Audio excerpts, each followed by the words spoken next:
we're daydreaming about fighting the good fight and traveling between the stars themselves, it might be good to realize that we're going to get this far only if the aliens let us live long enough in the first place.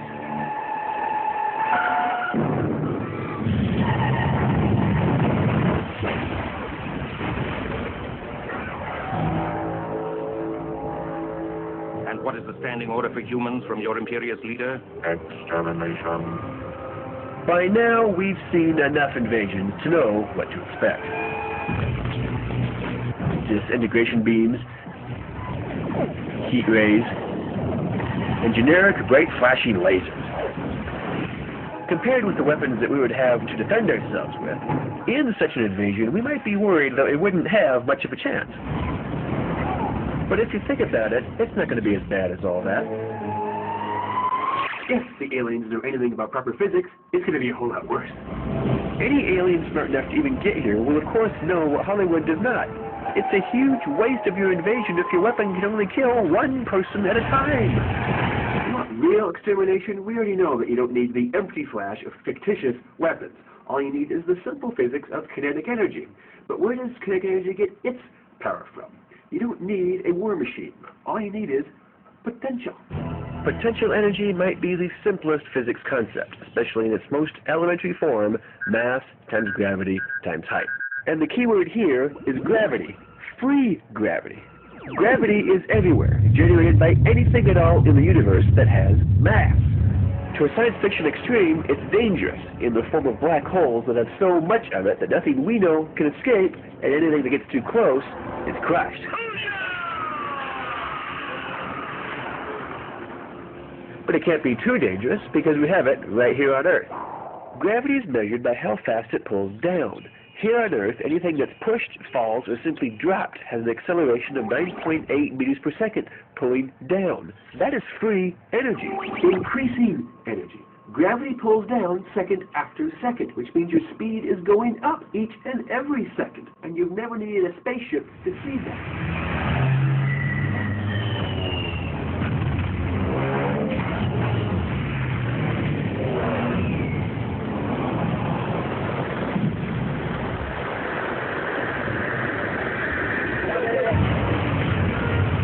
We certainly know how to borrow the free energy of gravity for our own wars, but what about the wars of outer space?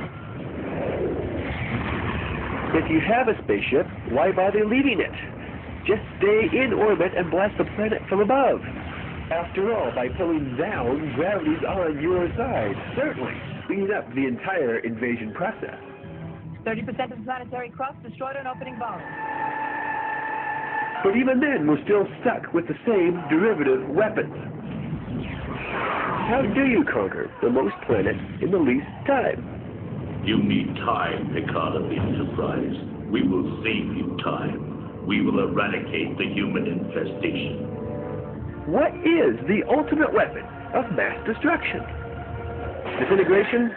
Too slow. Heat rays? Too corny. War machines? Too fragile. Lasers? Too random. Gravity's free, remember? Get in your spaceship, fly into space, find the biggest rock you can, get way above the Earth, and just drop it!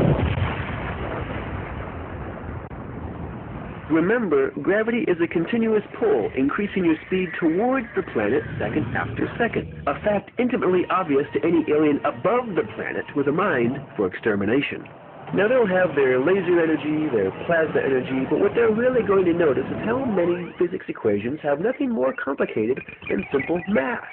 Be it even a simple asteroid, it has its own energy. Mass times gravity times height is potential energy. It's totally free and quite deadly.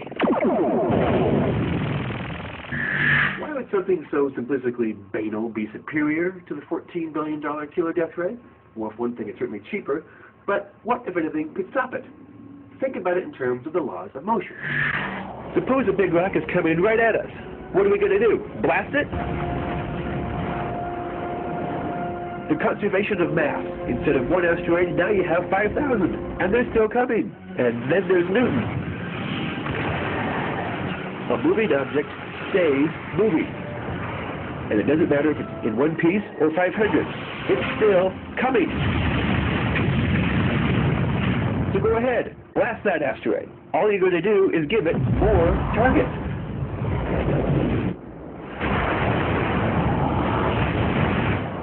Now, how much power are we talking about? Surely a rock flying through space could never equal the sheer destructive might of a computer-generated eye-candy popcorn movie dust ray. Well, what's the most powerful weapon that we've got? The nuclear bomb.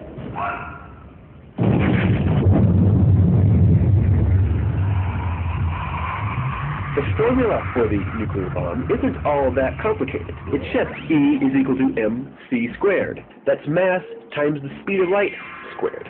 Now when you get right down to it, that's just mass times velocity, similar to momentum, similar to kinetic energy, except that the velocity is the ultimate velocity, the fastest speed possible in our universe.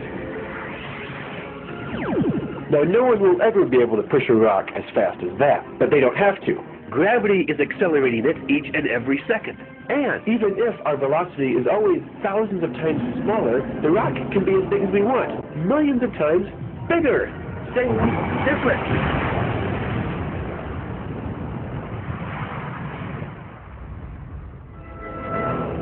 The bugs send another meteor our way. But this time, we're ready. Planetary defenses are better than ever.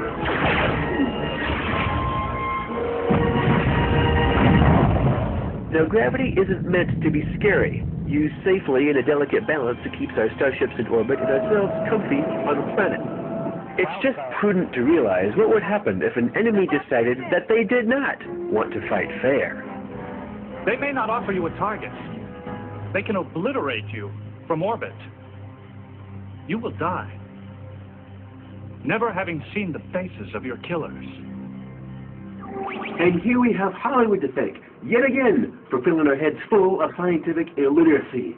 For despite the popcorn mush they've sold us, any alien invasion would most certainly be unfair.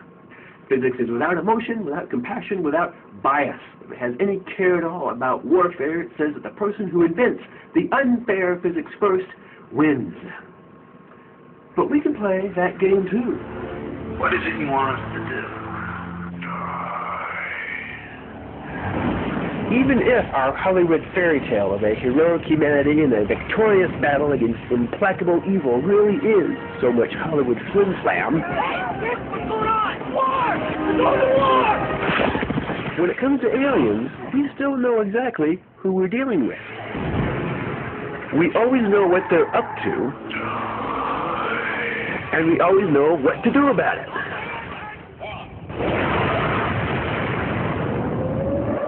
Because they're not going to stop until we build our own ships, blast off into space, and take the fight to them.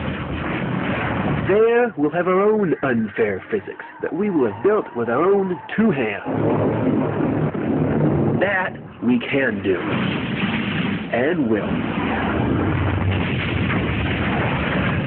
Because if you're going to play this game, you better play to win.